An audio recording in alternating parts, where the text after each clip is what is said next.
আমি আমার বক্তব্য শেষ করছি। বাংলাদেশ জিন্দাবাদ, বাংলাদেশ জাতীয়তাবাদী দল জিন্দাবাদ, বাংলাদেশ ক্রীড়া শিশু কিশোর সংগঠন জিন্দাবাদ। সকলকে ধন্যবাদ। আসসালামু আলাইকুম।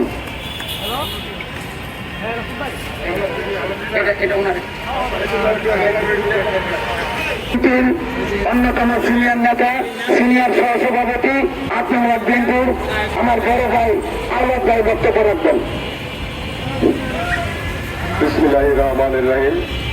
উপস্থিত আমার ৮ নং ওয়ার্ডের মা ভাই বোনেরা, উপস্থিত গণমাধ্যম কর্মী ভাইয়েরা, যারা শুনছেন, আসসালামু আলাইকুম।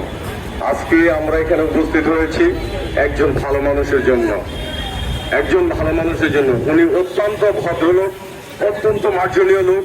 উনি সমস্যারা আগ থেকেই করে আসছে।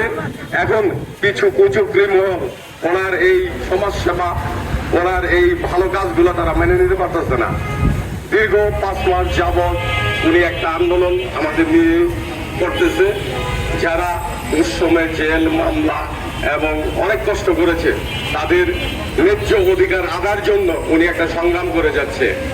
আমাদের এখানে একটা কুচক্রী মহল আছে, ওনারা কখনো চায় না যে ওয়ার্ডবাসী একটু ভালো থাকুক। ওনারা যে কোনো ব্যাপারেই এই সমস্ত জিনিসগুলো একটা ঝামেলা বলা যাইতে চায়।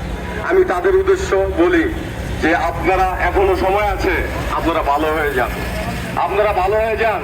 আপনারা সামাজিক মানুষ, যারা সামাজিক মানে সমাজের উন্নয়ন করতে চায়, তাদের পাশে এসে দাঁড়ান, তাদের সহযোগিতা করেন, তাদের সাথে একাত্ম হয়ে কাজ করেন। আমি আপনাদের উদ্দেশ্যে আরেকটি কথা বলতে চাই।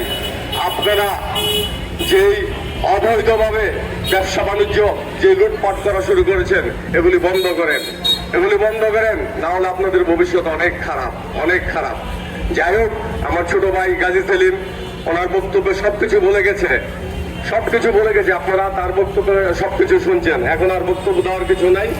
আমি সর্বশেষে আমার 8 নং ওয়ার্ডবাসীকে, আমার 8 নং ওয়ার্ডবাসীর মা বোনদের এই বৃষ্টির মধ্যে এরা ত্যাগ স্বীকার করে আমাদের এই সভা সাফল্যমণ্ডিত করেছে, সেজন্য তাদেরকে ধন্যবাদ। এই বলে আমি আমার বক্তব্য শেষ করছি।